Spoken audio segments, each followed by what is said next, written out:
Bailey's Bookshelf, Season 2, Dracula, by Bram Stoker, narrated by R.J. Bailey. If you like what I do, please consider buying me a coffee at buymeacoffee.com/R.J. Bailey.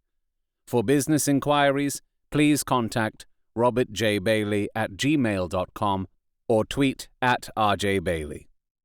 Chapter 7. Cutting from the Dailygraph, 8 August. Pasted in Mina Murray's journal. From a correspondent. Whitby. One greatest and suddenest storms on record has just been experienced here, with results both strange and unique. The weather had been somewhat sultry, but not to any degree uncommon in the month of August. Saturday evening was as fine as was ever known, and the great body of holiday-makers laid out yesterday for visits to Mulgrave Woods, Robin Hood's Bay, Rig Mill, Runswick, Staithes, and the various trips in the neighbourhood of Whitby. The steamers Emma and Scarborough made trips up and down the coast, and there was an unusual amount of tripping both to and from Whitby. The day was unusually fine till the afternoon, when some of the gossips, who frequent the East Cliff churchyard, and from that commanding eminence watch the wide sweep of sea, visible to the north and east, called attention to a sudden show of mares' tails high in the sky to the northwest. The wind was then blowing from the southwest in the mild degree which in barometrical language is ranked number 2 light breeze. The Coast Guard on duty at once made report, and one old fisherman, who for more than half a century has kept watch on weather signs from the East Cliff, foretold in an emphatic manner the coming of a sudden storm. The approach of sunset was so very beautiful, so grand in its masses of splendidly coloured clouds, that there was quite an assemblage on the walk along the cliff in the old churchyard to enjoy the beauty. Before the sun dipped below the black mass of Kettleness, standing boldly athwart the western sky, its downward way was marked by myriad clouds of every sunset colour: flame, purple, pink, green, violet, and all the tints of gold, with here and there masses not large, but of seemingly absolute blackness, in all sorts of shapes, as well outlined as colossal silhouettes. The experience was not lost on the painters, and doubtless some of the sketches of the prelude to the great storm will grace the R.A. and R.I. walls in May next. More than one captain made up his mind, then and there, that his cobble, or his mule, as they term the different classes of boats, would remain in the harbour till the storm had passed. The wind fell away entirely during the evening, and at midnight there was a dead calm, a sultry heat, and that prevailing intensity which, on the approach of thunder, affects persons of a sensitive nature. There were but few lights in sight at sea, for even the coasting steamers, which usually hug the shore so closely, kept well to seaward, and but few fishing boats were in sight. The only sail noticeable was a foreign schooner with all sails set, which was seemingly going westwards. The foolhardiness or ignorance of her officers was a prolific theme for comment whilst she remained in sight, and efforts were made to signal her to reduce sail in face of her danger. Before the night shut down, she was seen with sails idly flapping as she gently rolled on the undulating swell of the sea, as idle as a painted ship upon a painted ocean. Shortly before 10 o'clock, the stillness of the air grew quite oppressive, and the silence was so marked that the bleating of a sheep inland or the barking of a dog in the town was distinctly heard, and the band on the pier, with its lively French air, was like a discord in the great harmony of nature's silence. A little after midnight came a strange sound from over the sea, and high overhead the air began to carry a strange, faint, hollow booming. Then, without warning, the tempest broke, with a rapidity which, at the time, seemed incredible, and even afterwards is impossible to realize. The whole aspect of nature at once became convulsed. The waves rose in growing fury, each overtopping its fellow, till in a very few minutes The lately glassy sea was like a roaring and devouring monster. White-crested waves beat madly on the level sands and rushed up the shelving cliffs. Others broke over the piers, and with their spume swept the lanterns of the lighthouses which rise from the end of either pier of Whitby harbour. The wind roared like thunder, and blew with such force that it was with difficulty that even strong men kept their feet, or clung with grim clasp to the iron stanchions. It was found necessary to clear the entire piers from the mass of onlookers, or else the fatalities of the night would have been increased manifold. To add to the difficulties and dangers of the time, masses of sea fog came drifting inland, white, wet clouds, which swept by in a ghostly fashion, so dank and damp and cold, that it needed but little effort of imagination to think that the spirits of those lost at sea were touching their living brethren with the clammy hands of death, and many a one shuddered as the wreaths of sea mist swept by. At times the mist cleared, and the sea for some distance could be seen in the glare of the lightning, which now came thick and fast, followed by such sudden peals of thunder that the whole sky overhead seemed trembling under the shock of the footsteps of the storm. Some of the scenes thus revealed were of immeasurable grandeur and of absorbing interest.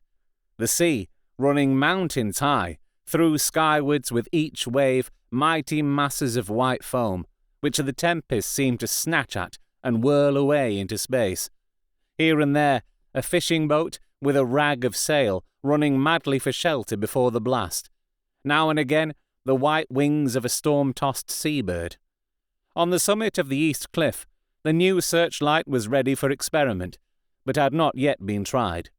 The officers in charge of it got it into working order, and in the pauses of the inrushing mist swept with it the surface of the sea. Once or twice its service was most effective, as when a fishing boat, with gunwale under water, rushed into the harbour, able, by the guidance of the sheltering light, to avoid the danger of dashing against the piers. As each boat achieved the safety of the port, there was a shout of joy from the mass of people on shore, a shout which, for a moment, seemed to cleave the gale, and was then swept away in its rush. Before long the searchlight discovered some distance away a schooner with all sails set, apparently the same vessel which had been noticed earlier in the evening. The wind had, by this time, backed to the east, and there was a shudder amongst the watchers on the cliff as they realized the terrible danger in which she now was. Between her and the port lay the great flat reef on which so many good ships have from time to time suffered, and, with the wind blowing from its present quarter, it would be quite impossible that she should fetch the entrance of the harbour. It was now nearly the hour of high tide, but the waves were so great that in their troughs the shallows of the shore were almost visible, and the schooner, with all sails set, was rushing with such speed that, in the words of one old salt, she must fetch up somewhere, if it was only in hell. Then came another rush of sea fog, greater than any hitherto, a mass of dank mist, which seemed to close on all things like a grey pall, and left available to men only the organ of hearing, for the roar of the tempest, and the crash of the thunder, and the booming of the mighty billows came through the damp oblivion even louder than before. The rays of the searchlight were kept fixed on the harbour mouth across the east pier, where the shock was expected, and men waited breathless. The wind suddenly shifted to the northeast, and the remnant of the sea fog melted in the blast. And then, mirabile dictu, between the piers, leaping from wave to wave as it rushed at headlong speed, swept the strange schooner before the blast, with all sails set, and gained the safety of the harbour. The searchlight followed her, and a shudder ran through all who saw her, for lashed to the helm was a corpse, with drooping head, which swung horribly to and fro at each motion of the ship. No other form could be seen on deck at all. A great awe came on all, as they realized that the ship, as if by a miracle, had found the harbour unsteered save by the hand of a dead man. However, all took place more quickly than it takes to write these words, The schooner paused not, but rushing across the harbour, pitched herself on that accumulation of sand and gravel washed by many tides and many storms into the southeast corner of the pier, jutting under the east cliff, known locally as Tate Hill Pier. There was, of course, a considerable concussion as the vessel drove up on the sand heap. Every spar, rope, and stay was strained, and some of the top hammer came crashing down. But, strangest of all, the very instant the shore was touched, an immense dog sprang up on deck from below, as if shot up by the concussion, and running forward, jumped from the bow on the sand, making straight for the steep cliff, where the churchyard hangs over the laneway to the east pier so steeply that some of the flat tombstones, thruffsteins, or through-stones, as they called them in the Whitby vernacular, actually project over where the sustaining cliff has fallen away. It disappeared in the darkness, which seemed intensified just beyond the focus of the searchlight.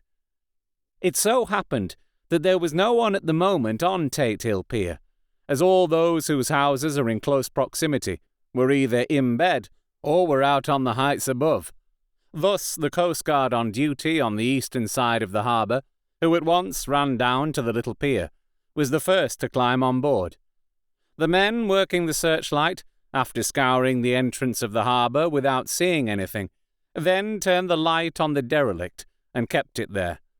The Coast Guard ran aft, and when he came beside the wheel, bent over to examine it, and recoiled at once as though under some sudden emotion.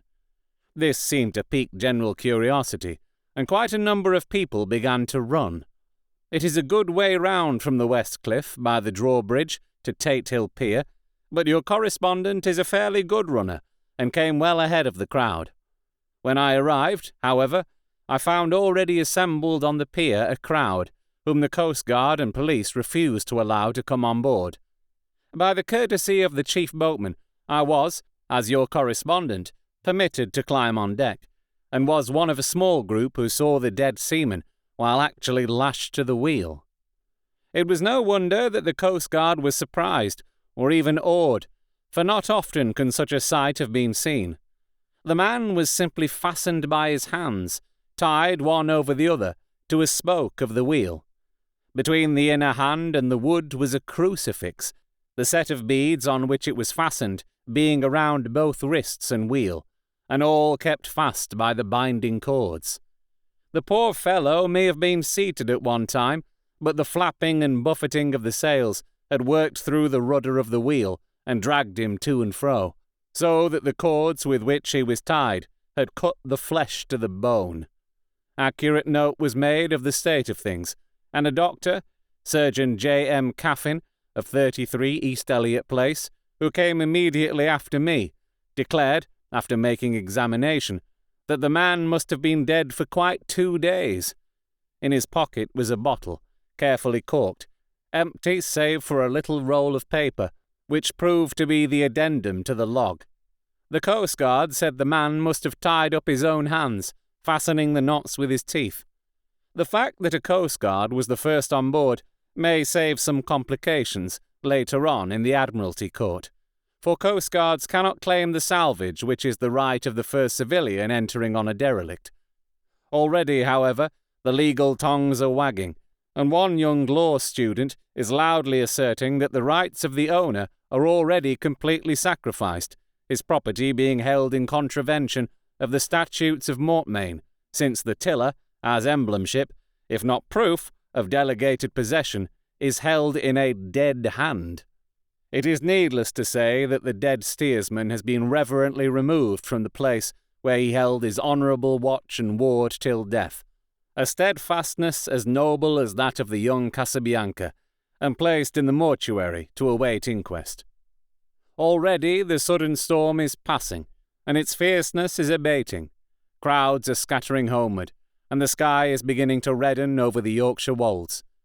I shall send, in time for your next issue, further details of the derelict ship, which found her way so miraculously into harbour in the storm. Whitby, 9 August. The sequel to the strange arrival of the derelict in the storm last night is almost more startling than the thing itself. It turns out that the schooner is a Russian from Varna, and is called the Demeter. She is almost entirely in ballast of silver sand, with only a small amount of cargo, a number of great wooden boxes filled with mould. This cargo was consigned to a Whitby solicitor, Mr. S. F. Billington, of 7 the Crescent, who this morning went aboard and formally took possession of the goods consigned to him. The Russian consul, too, acting for the charter party, took formal possession of the ship and paid all harbour dues, etc. Nothing is talked about here today except the strange coincidence. The officials of the Board of Trade have been most exacting in seeing that every compliance has been made with existing regulations. As the matter is to be a 9 days' wonder, they are evidently determined that there shall be no cause of after-complaint. A good deal of interest was abroad concerning the dog which landed when the ship struck, and more than a few of the members of the SPCA, which is very strong in Whitby, have tried to befriend the animal. To the general disappointment, however, it was not to be found. It seems to have disappeared entirely from the town. It may be that it was frightened, and made its way on to the moors, where it is still hiding in terror. There are some who look with dread on such a possibility, lest later on it should in itself become a danger, for it is evidently a fierce brute. Early this morning, a large dog, a half-bred mastiff, belonging to a coal merchant close to Tate Hill Pier, was found dead in the roadway opposite to its master's yard.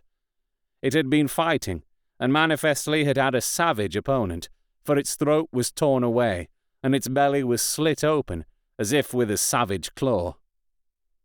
Later. By the kindness of the Board of Trade Inspector, I have been permitted to look over the logbook of the Demeter, which was in order up to within 3 days, but contained nothing of special interest, except as to facts of missing men.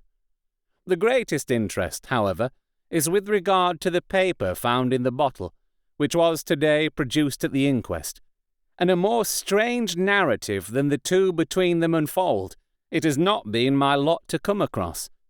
As there is no motive for concealment, I am permitted to use them, and accordingly send you a rescript, simply omitting technical details of seamanship and supercargo.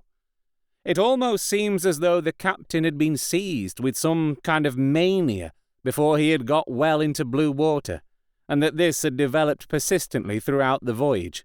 Of course, my statement must be taken cum grano, since I am writing from the dictation of a clerk of the Russian consul, who kindly translated for me, time being short. Log of the Demeter. Varna to Whitby. Written 18 July. Things so strange happening that I shall keep accurate note henceforth till we land. On 6 July we finished taking in cargo, silver sand and boxes of earth. At noon set sail. East wind fresh. Crew 5 hands. 2 mates, cook and myself, captain. On 11 July at dawn entered Bosphorus, boarded by Turkish customs officers. Bakshish. All correct. Underway at 4 p.m. On 12 July through Dardanelles. More customs officers and flagboat of guarding squadron. Bakshish again. Work of officers thorough but quick. Want us off soon. At dark passed into archipelago. On 13 July passed Cape Matapan. Crew dissatisfied about something. Seemed scared but would not speak out. On 14 July was somewhat anxious about crew. Men all steady fellows who sailed with me before. Mate could not make out what was wrong. They only told him there was something, and crossed themselves. Mate lost temper with one of them that day and struck him. Expected fierce quarrel, but all was quiet. On 16 July, mate reported in the morning that one of crew, Petrovsky, was missing. Could not account for it. Took larboard watch 8 bells last night. Was relieved by Abramov, but did not go to bunk. Men more downcast than ever. All said they expected something of the kind, but would not say more than there was something aboard. Mate getting very impatient with them. Feared some trouble ahead. On 17 July, yesterday, one of the men, Algerin, came to my cabin and in an awestruck way confided to me that he thought there was a strange man aboard the ship. He said that in his watch he had been sheltering behind the deckhouse as there was a rainstorm, when he saw a tall, thin man, who was not like any of the crew, come up the companionway and go along the deck forward and disappear. He followed cautiously, but when he got to bows found no one, and the hatchways were all closed. He was in a panic of superstitious fear, and I am afraid the panic may spread. To allay it, I shall today search entire ship carefully from stem to stern. Later in the day I got together the whole crew, and told them, as they evidently thought there was someone in the ship, we would search from stem to stern. First Mate Angry said it was folly, and to yield to such foolish ideas would demoralize the men. Said he would engage to keep them out of trouble with a handspike. I let him take the helm, while the rest began thorough search, all keeping abreast, with lanterns. We left no corner unsearched. As there were only the big wooden boxes, there were no odd corners where a man could hide. Men much relieved when search over, and went back to work cheerfully. First Mate scowled, but said nothing. 22 July. Rough weather last 3 days, and all hands busy with sails. No time to be frightened. Men seem to have forgotten their dread. Mate cheerful again, and all on good terms. Praised men for work in bad weather. Past Gibraltar and out through Staithes. All well. 24 July. There seems some doom over this ship. Already a hand short, and entering on the Bay of Biscay, with wild weather ahead, and yet last night another man lost. Disappeared. Like the first, he came off his watch, and was not seen again. Men all in a panic of fear, sent a round robin, asking to have double watch, as they fear to be alone. Mate Angry. Fear there will be some trouble, as either he or the men will do some violence. 28 July. 4 days in hell, knocking about in a sort of maelstrom, and the wind a tempest. No sleep for anyone. Men all worn out. Hardly know how to set a watch, since no one fit to go on. Second Mate volunteered to steer and watch, and let men snatch a few hours' sleep. Wind abating. Seas still terrific, but feel them less, as ship is steadier. 29 July. Another tragedy. Had single watch tonight, as crew too tired to double. When morning watch came on deck, could find no one except steersman. Raised outcry and all came on deck. Thorough search, but no one found. And now without second mate, and crew in panic. Mate and I agreed to go armed henceforth, and wait for any sign, of course. 30 July. Last night. Rejoiced we are nearing England. Weather fine, all sail set. Retired, worn out. Slept soundly. Awaked by mate telling me that both men of watch and steersman missing. Only self and mate on 2 hands left to work ship. 1 August. 2 days of fog and not a sail sighted. Had hoped when in the English Channel to be able to signal for help or get in somewhere. Not having power to work sails, have to run before wind. Dare not lower, as could not raise them again. We seem to be drifting to some terrible doom. Mate now more demoralized than either of men. His stronger nature seems to have worked inwardly against himself. Men are beyond fear, working stolidly and patiently, with minds made up to worst. They are Russian, he Romanian. 2 August, midnight. Woke up from few minutes' sleep by hearing a cry, seemingly outside my port. Could see nothing in fog. Rushed on deck and ran against mate. Tells me heard cry and ran, but no sign of man on watch. 1 more gone. Lord help us. Mate says we must be past Straits of Dover, as in a moment of fog lifting, He saw North Foreland, just as he heard the man cry out. If so, we are now off in the North Sea, and only God can guide us in the fog, which seems to move with us, and God seems to have deserted us. 3 August. At midnight I went to relieve the man at the wheel, and when I got to it, found no one there. The wind was steady, and as we ran before it, there was no yawing. I dared not leave it, so shouted for the mate. After a few seconds, he rushed up on deck in his flannels. He looked wild-eyed and haggard, and I greatly fear his reason has given way. He came close to me, and whispered hoarsely, with his mouth to my ear, as though fearing the very air might hear. "It is here. I know it now. On the watch last night, I saw it, like a man, tall and thin, and ghastly pale. It was in the bows and looking out. I crept behind it and gave it my knife, but the knife went through it, empty as air."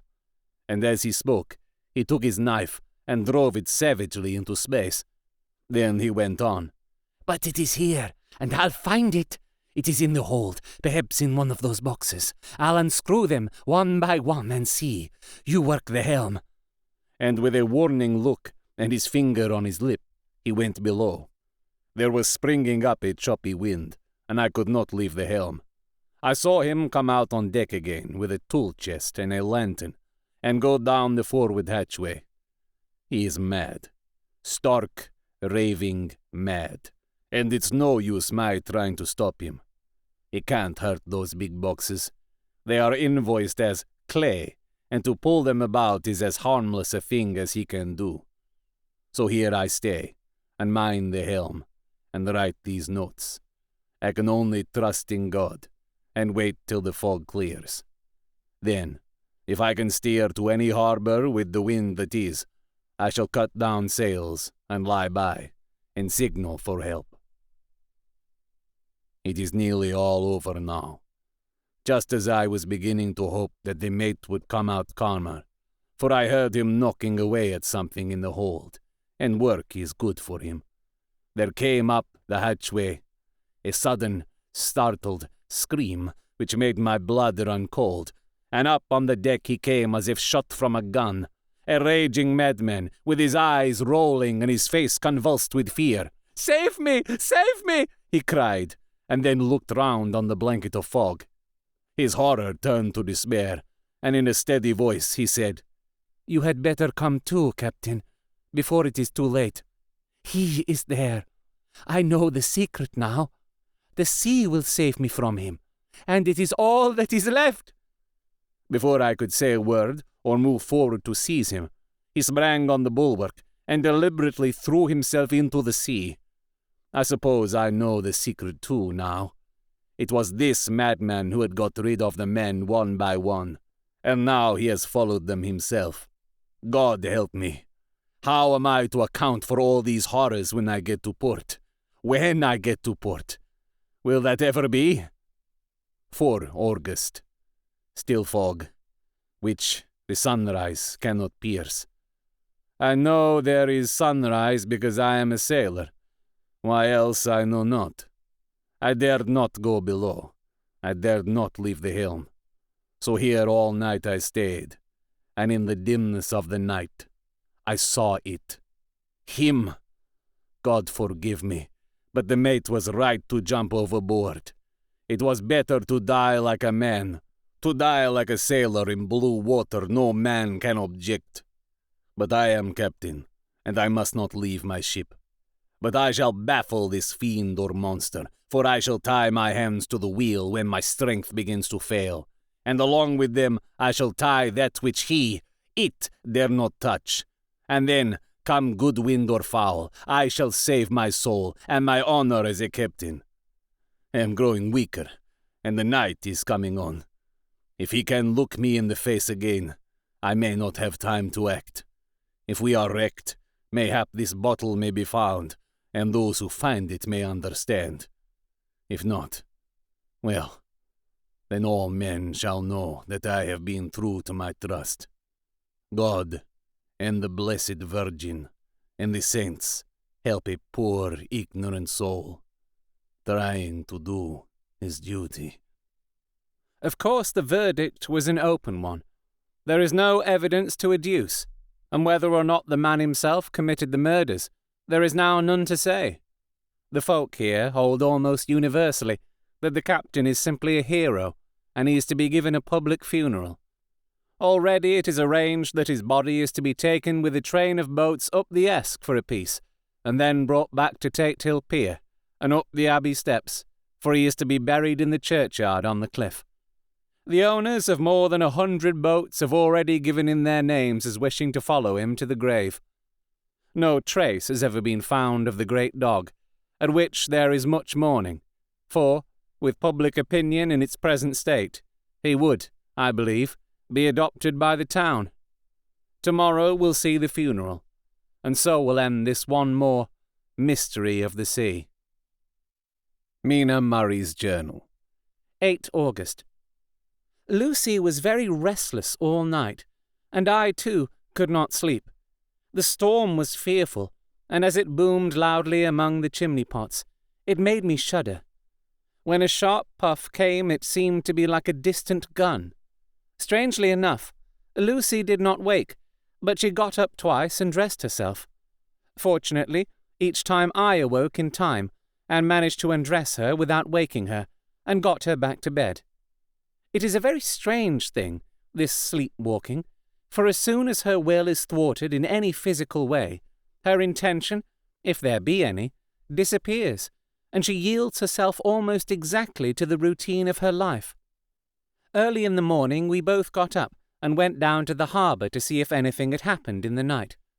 There were very few people about, and though the sun was bright and the air clear and fresh, the big, grim-looking waves, that seemed dark themselves because the foam that topped them was like snow, forced themselves in through the narrow mouth of the harbour, like a bullying man going through a crowd. Somehow I felt glad that Jonathan was not on the sea last night, but on land. But, oh, is he on land or sea? Where is he? And how? I am getting fearfully anxious about him. If I only knew what to do, and could do anything. 10 August. The funeral of the poor sea captain today was most touching. Every boat in the harbour seemed to be there, and the coffin was carried by captains all the way from Staithes Pier up to the churchyard. Lucy came with me, and we went early to our old seat, whilst the cortege of boats went up the river to the viaduct and came down again. We had a lovely view, and saw the procession nearly all the way. The poor fellow was laid to rest quite near our seat, so that we stood on it when the time came and saw everything. Poor Lucy seemed much upset. She was restless and uneasy all the time, and I cannot but think that her dreaming at night is telling on her. She is quite odd in one thing. She will not admit to me that there is any cause for restlessness, or, if there be, she does not understand it herself.